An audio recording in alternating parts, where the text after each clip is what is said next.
আসসালামু আলাইকুম। এখানে আমি আজকে 7 মাসের একটি বাচ্চার ভিডিও দেখব।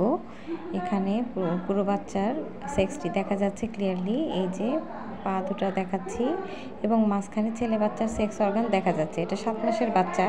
বাচ্চাটা বেশ বড় এবং খুব ক্লিয়ার দেখা যাচ্ছে যে এখানে যেটা ছেলে বাচ্চার অর্গান, এই যে দুটা পা। আর মাঝখানে দেখুন একদম জন্ম হবার পরে যেমন একটি ছেলে বাচ্চাকে ক্লিয়ার দুই পায়ের মাঝখানে সেক্স অর্গান দেখা যায়, এখানেও দেখা যাচ্ছে। তো এখানে আমরা একটি ছেলে বাচ্চা ক্লিয়ারলি আমরা দেখতে পাচ্ছি।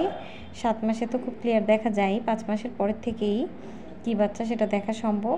যদি পজিশন সব কিছু ভালো হয়, মেশিনটা ক্লিয়ার হয়, তাহলে অবশ্যই ডাক্তার দেখতে পায় যে এটা কী বাচ্চা এবং বাচ্চা কি, তার পাশাপাশি বাচ্চার হার্টবিট ভালো আছে কিনা, পজিশন ভালো আছে কিনা, সুস্থ আছে কিনা, ওজন ভালো আছে কিনা, ফুল বা প্লাসেন্টার ঠিক আছে কিনা, ঠিক পজিশনে আছে কিনা, সব কিছুই ঠিকভাবে দেখা যায়।